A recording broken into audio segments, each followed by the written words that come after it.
विपक्ष एक सुर में ईवीएम से वोटिंग कराने के खिलाफ आवाज उठा रहा है।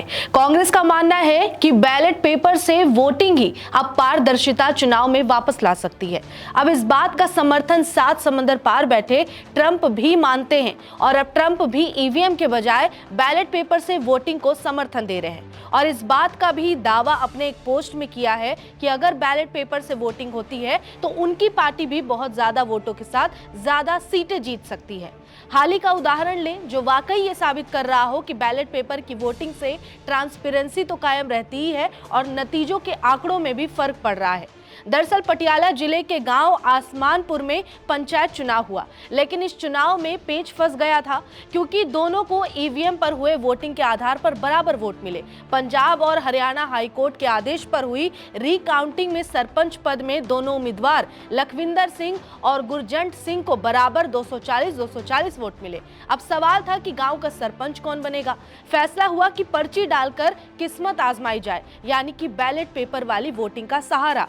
गांव के गुरुद्वारे साहिब से ग्रंथी को बुलाया गया। पूरे गांव की नजरें उस छोटे से बॉक्स पर टिकी थी जिसमें दोनों उम्मीदवारों की पर्चियां डाली गई। जब ग्रंथी ने हाथ डालकर पर्ची निकाली तो उस पर लिखा था नाम लखविंदर सिंह और इस तरह 10 महीने से अदालत की चौखट पर न्याय की लड़ाई लड़ रहे लखविंदर सिंह अब गांव के नए सरपंच बन गए। जैसे ही उनका नाम विजेता के तौर पर घोषित हुआ, गाँव वालों ने फूलों के हार डालकर उनका स्वागत किया और पूरा माहौल तालियों से गूंज उठा। ये एक छोटा सा एग्जाम्पल था ईवीएम की तुलना में बैलेट पेपर की वोटिंग क्यों बेहतर है। इस पर खुद लखविंदर सिंह कहते हैं कि पिछले साल अक्टूबर में हुए पंचायत चुनाव में मुझे सिर्फ 2 वोट से हारा हुआ घोषित कर दिया। 27 वोट रिजेक्ट हुए थे। मुझे लगा गिनती सही नहीं हुई है, इसलिए मैं हाई कोर्ट चला गया। 10 महीने कोर्ट में लड़ाई चली और फिर रीकाउंटिंग हुई और नतीजा बराबर आ गया। उसके बाद ड्रॉ का नियम लागू होता है। जब गुरुद्वारा साहिब के ग्रंथी ने पर्ची निकाली तो उसमें मेरा नाम था। ये मेरे लिए सिर्फ एक जीत नहीं बल्कि सच और इंसाफ की जीत है। अब एक और मामले को जान लेते हैं जहां पहली बार सुप्रीम कोर्ट में ईवीएम खोले गए, जिसकी बकायदा वीडियोग्राफी भी हुई। रजिस्ट्रार की निगरानी में वोटों की गिनती होती है। वोटों की गिनती में हारा हुआ प्रत्याशी भी जीत जाता है। दरअसल पूरा मामला हरियाणा के पानीपत के बुआना लाखू गांव में सरपंच पद के विवाद को लेकर हुआ।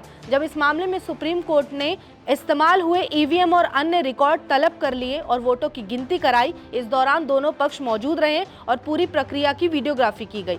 फिर परिणाम घोषित किया गया और इसमें मोहित कुमार को विजयी घोषित किया गया और इस पर अब राजनीतिक दलों और नेताओं ने ईवीएम को लेकर बीजेपी पर निशाना साधना शुरू कर दिया है।